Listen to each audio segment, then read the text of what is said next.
Hey, hope you guys are doing well. Edgar, some solo marketer here, and in this video I want to quickly show you why it's finally worth using the System.io calendar feature. For those of you who have seen my videos before, you know I'm like System.io's biggest fan, biggest advocate, except for the calendar feature. It has been out for 11 months, I think. I think it was released like December 2024-ish, and up until yesterday, I just did not recommend it to people. I showed tutorials how to use it if you want to use it, but it lacked really vital features. And over that time span, they have added most of those features.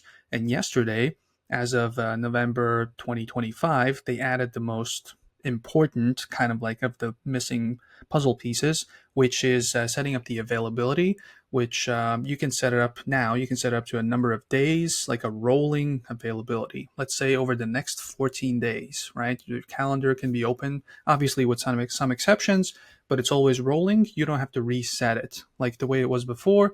You set it up from December 1st to December 20th, and then you have to keep going back and keep resetting it because after December 20th, there's no availability. So you have to manually go back in, and I'm all about automation, so that was a big no-no for me. It was easier to just use a Calendly account, a free one. But as of yesterday, that new feature, I can finally recommend the calendar feature that I would say it's a fully functioning feature now, and I highly recommend it. And I'm going to show you the new feature, how to set up a free calendar, how to set up a paid calendar, all that stuff. We're going to go as quickly as possible through all of that stuff in this video. So yeah, let's get right to it. So the first thing you want to do is you want to connect your calendar and your video conferencing tool, which for direct integrations, there's Zoom and there's Google Meet. If you don't have anything, I would pick Google Meet because the free Zoom account has a time limitation. I think it was 40 minutes. If you're doing 20, 30-minute calls, that's fine, but it's still not a great look. Let's say you're on a call, you're trying to sell something, and around the 30-minute mark, there's like a timer showing up, right? The call will end in 10 minutes, so that's kind of a not a good look, I would say. A lot of people don't care, but some people will see, oh, you're trying to sell me, a high ticket item. You're not even paying for Zoom. So either get a paid Zoom account, or if you don't have the money for it, which is fine, get the Google Meet. Just kind of connect your Google account to this. And the calendar, definitely connect to calendar because you don't want to be double booked. Whatever other things you might have going on your calendar, personal or work, you want all that to be taken into account when somebody's checking for your availability and trying to book a call with you. So first things first, hover over the profile icon, go to settings, scroll down, integrations. What I would do, that would make your life really easy, just connect the Google Calendar. So essentially you click on it and there's a support article. But basically the way it looks is just you click on a couple buttons, yes, yes, yes, check the boxes, and that's all good. So let's do it now. And then we select the email address or just log into the email address that is connected to your main calendar. Let's click on continue. Then let's check the boxes, select all. Let's click on continue.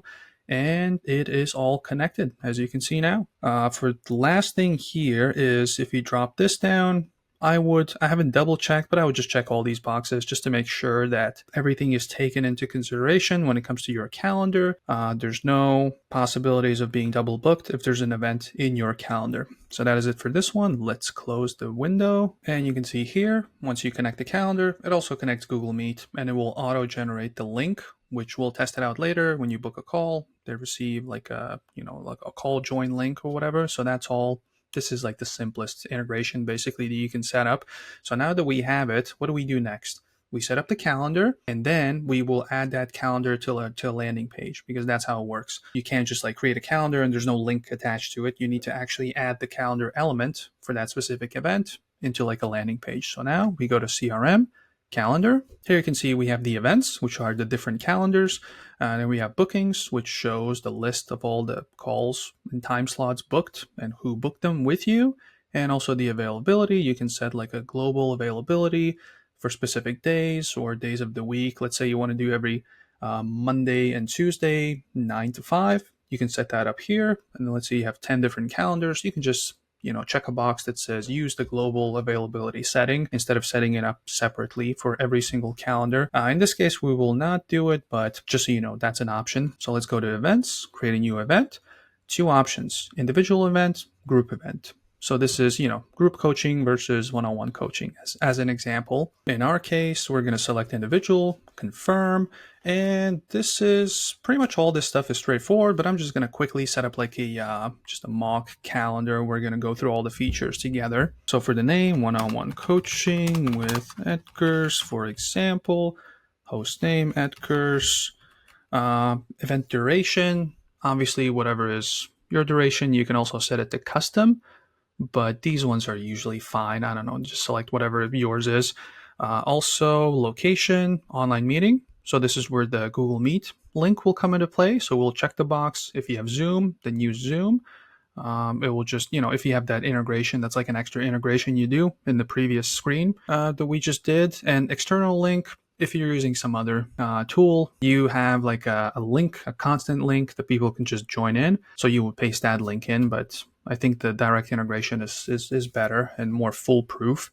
So yeah, let's select the Google Meet, save. Obviously, phone, in person, those are options as well, but this is kind of the more popular one. Description, just, I don't know, test description here, just so you can see, once I show the example, you'll see where the description is located, just for example's sake. If you scroll down, Google Calendar, I'm not sure why is it pre-checked and why can't you uncheck it? I don't know why would you, but like the option is technically here, but it doesn't let you adjust it, but this is good, just so you know. Honestly, I just don't know why there's no possibility to uncheck it if you need to.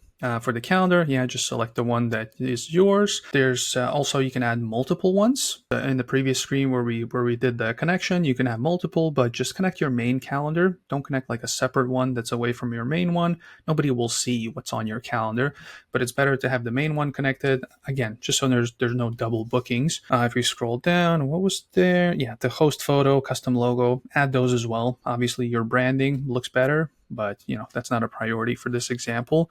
Let's scroll down. So this is the big feature. Up until now, this was really manual and inconvenient. I mean, there are other things that I didn't like, but this was kind of like one of the main ones, which was a big deal breaker for me. But also indefinitely into the future, which meant that people could book a call with you in like 6 months, which that's never the case. You don't want that to be the possibility to be open. But yeah, now this is vital. You can set it up to, let's say, 21 days into the future, and it will just keep rolling forward. You don't need to come back into the calendar and adjust it weekly, daily, or hourly, right? This is a good one as well. I don't remember if this was a feature the last time I did a video on the calendars, but this is a really good one as well. I usually set this to 1 day, just so I'm not caught by surprise. Overnight I'm sleeping and I wake up in the morning, I have a call in 15 minutes or whatever, really close to the morning. Unless you can just jump on any time, you have a lot of flexibility, a lot of free time, then you can, do like an hour or two. But just so there's, in case there's just a surprise midday and that you're not going to miss it, you can set it up to less. But I usually set it up to at least 1 day, just so there's no way I'm going to miss it. I'm not going to be caught off by surprise because I'm definitely checking my email and my calendar, at least once a day. So set it to 1 day. I think that is a pretty good middle ground between, right now and also too far ahead, which people might not like as well. So this is the global availability that I talked about. Now it's off and I cannot turn it on because I didn't adjust it in the settings. So that's why you can't really turn it on.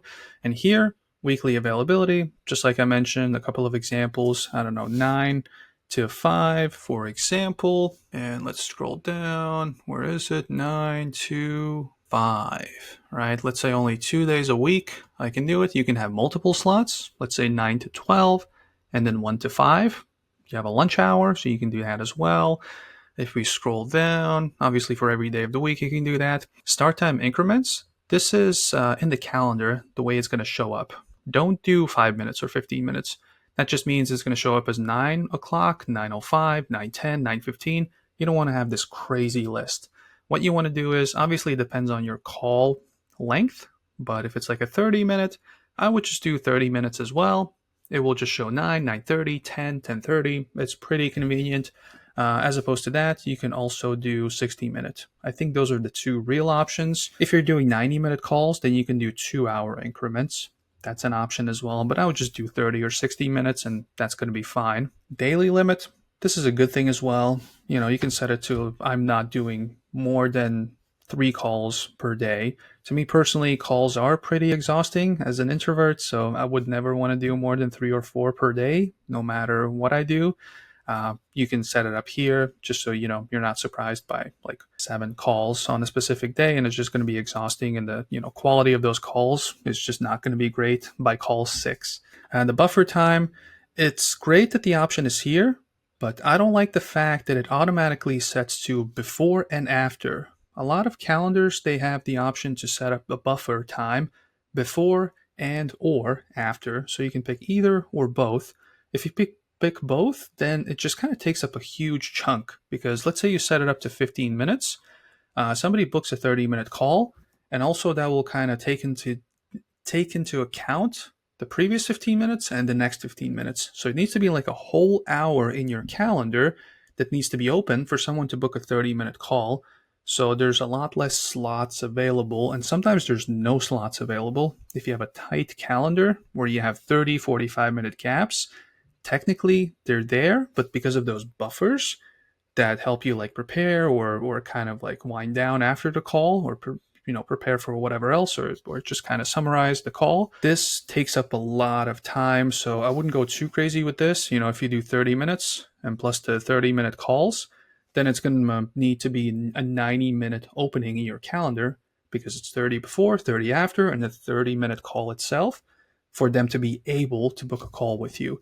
So don't go crazy, 30-minute call. If 10 minutes is enough, to prep for the next call, and then afterwards do a summary or send them something or whatever you do after the call, this is completely fine. 15 minutes tops. And the last thing, leave it as is. That's my suggestion. Just the time zone. It detects kind of where they're located and is going to let them know in their time zone, as opposed to like imposing especially if you're working with people from all around the world. You don't want to confuse them with your time zone. They might not notice that it's a different time zone. They're just going to book something and then not show up for the call because they didn't know that it's a different time zone. Even within the US, right? They have like 3, 4, 5 different time zones. Even then, it might get confusing, let alone if you're halfway across the world. So that is it for the calendar itself. Let's save and preview. We can just take a look. It looks something like this.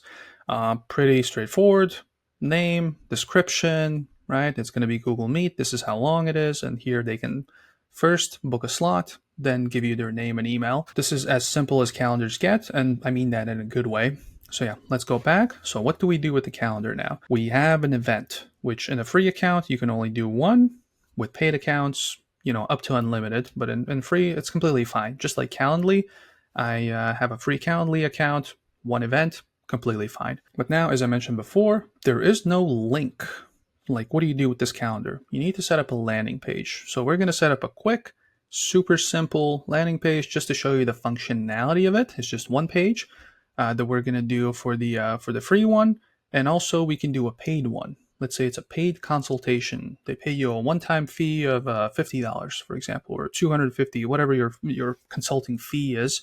So they book a slot, they pay, and then they get the link. So first we'll do the free one, and then we'll do the paid one. So you want to go to Sites, Sales Funnels. I have a calendar booking one already because I was testing it out. Let's just kind of do it again. Let's delete it. Let's create a new funnel, which in this case is just going to be one page. Create, name, I don't know, test calendar event, and build an audience. In this case, let's click on Save. Let's click on the funnel itself.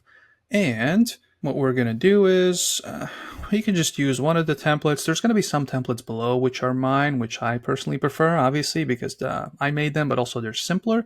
These ones are kind of, some of them are good, some of them are bad. I'll just pick one, and we're just going to kind of make it a completely blank slate, just to show you the functionality. So as for the opt-in page, which will have the calendar on it, I don't know, calendar booking, and then the domain /calendar, or whatever the name of your event is.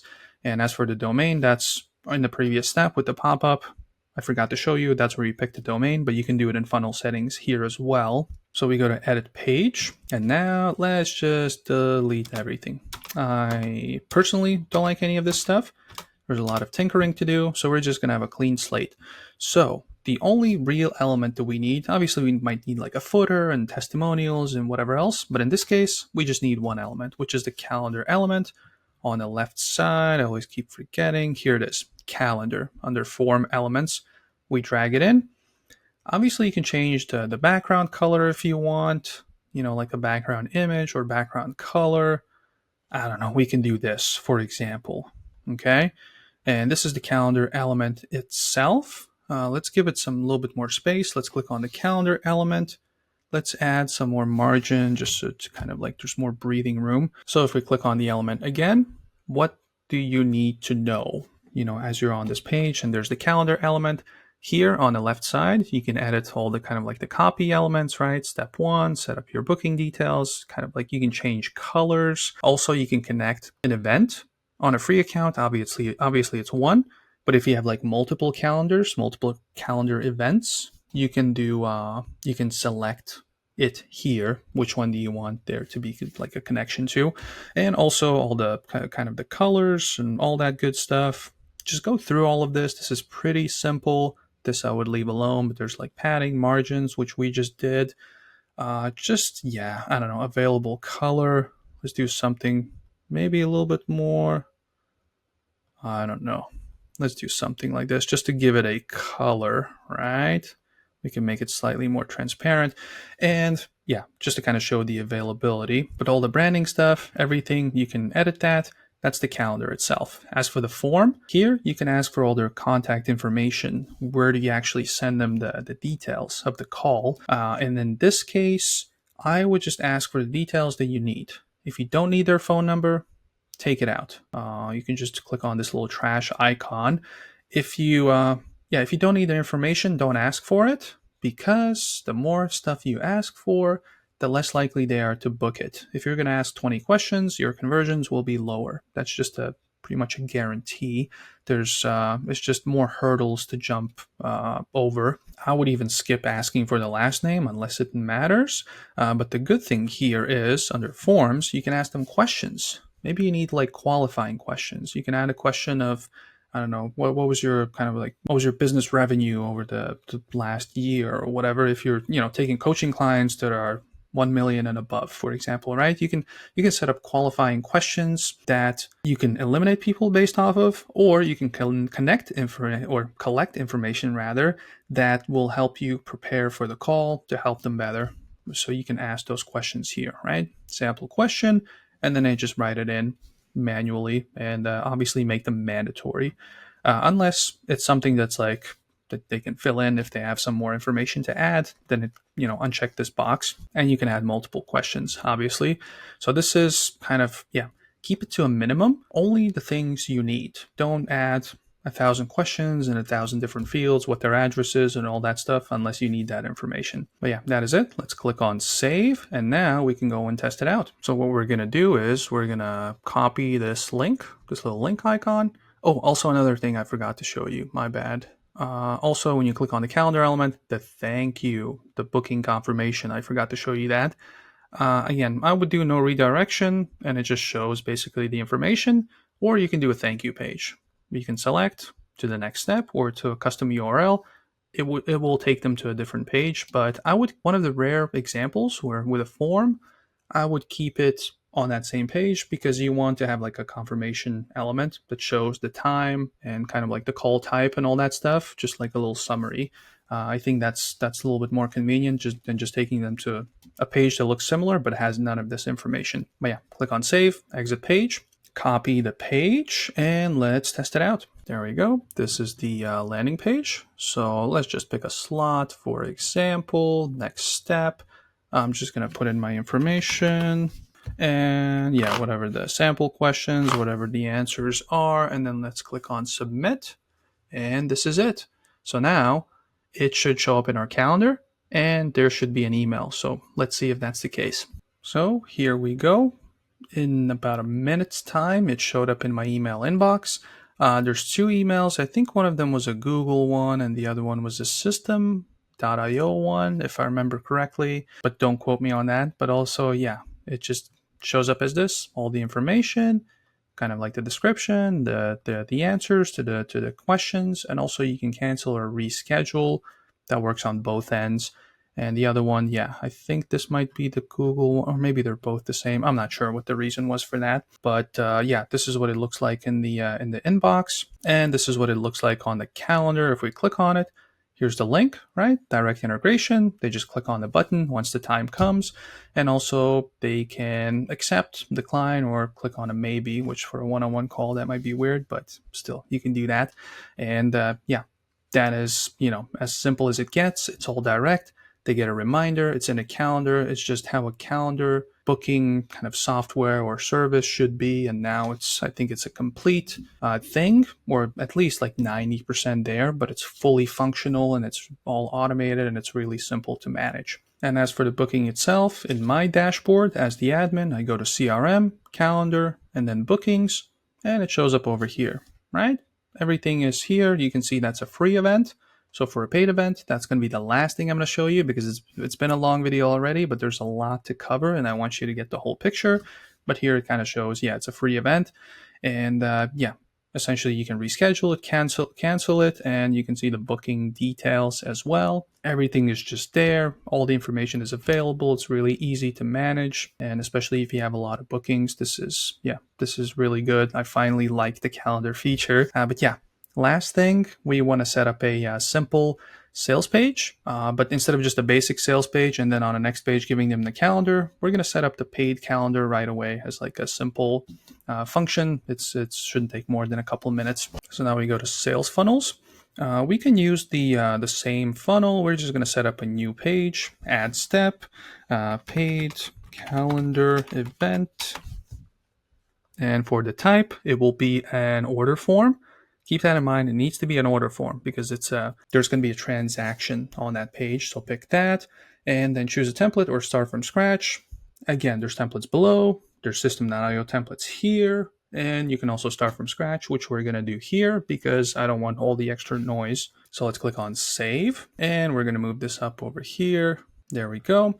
Again, the link, name, all that stuff, you can adjust that. Let's go edit the page. And let's move my face over here. Let's make it slightly smaller so it doesn't get in the way. This will be a calendar element, but it will be slightly different. So let me show you what I mean by that. If we scroll down, it's called a paid calendar as opposed to like a calendar event. If we drag it in, it looks the same. You can kind of edit all the same things, but you'll see in the end, there's going to be also the checkout element where they put in their credit card information on top of all the regular form elements. Like over here, if we click on form, there's going to be all the regular elements. You can add in questions. You can do all that stuff. Take out the phone element.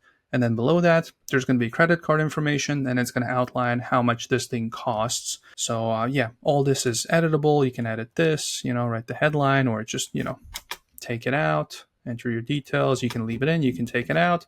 Take out the phone element, but definitely keep the credit card element in. Otherwise, it's not going to work. So let's click on save.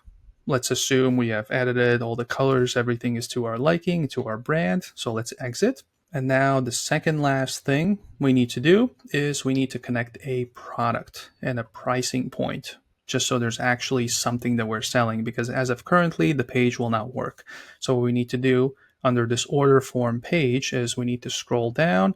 We need to set up digital product.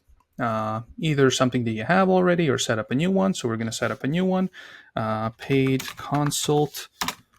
Let's say it's going to be $50, for example. So that's going to be the name in the back end. As for resources, select the resource. It's going to be a calendar event instead of like a course or whatever. It can be all these other things as well, but this is the main thing that we need. Calendar event. This is the calendar. It's that same one. And also price plans. You can select an existing one or create a new one, name it. And this is essentially what it looks like in the back end, in the order form, in the invoice, these two elements. Just keep them simple. That's basically the information that they're going to see, how it's going to show up in the receipt. And this is the statement descriptor, which shows up in the bank statement. Keep it to 22 characters. I think this should be fine, but yeah, keep it as short as possible. And in this case, it's a one-time payment. I think I promised, $50. It can be monthly, weekly. You can set it up to all kinds of things, so you have that flexibility. Exclusive, inclusive. that just means that with exclusive, the tax, VAT, HST, sales tax, whatever you want to call it, it's not included. That's going to be attached on top of it. Inclusive means that it's included, like it would be in Europe, for example. Exclusive would be more of an American or Canadian example where the sales tax gets attached in the end, when you're actually kind of already ready to pay for it. So now we click on save and then we click on save again. Make sure to click save twice.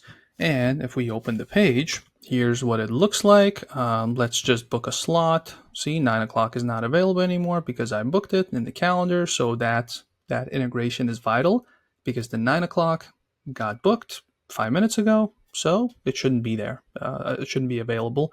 Let's click on next step. And you can see the one big difference is all the name and email information. And now we have the credit card stuff as well. So they have to pay. Here it says, here, this is the name, paid consultation, $50. And also it shows the price and tax if there's any. They fill out their information, they pay, there's a confirmation message. Or in this case, I think there might be a thank you page. So make sure to create that in case, which again, a simple page that just says, thank you for your purchase, go check your email. Something simple like that. And yeah, that's the second last thing. And the last thing you need to do is you need to test it out yourself. Go test it out. You can cancel it. You can refund yourself.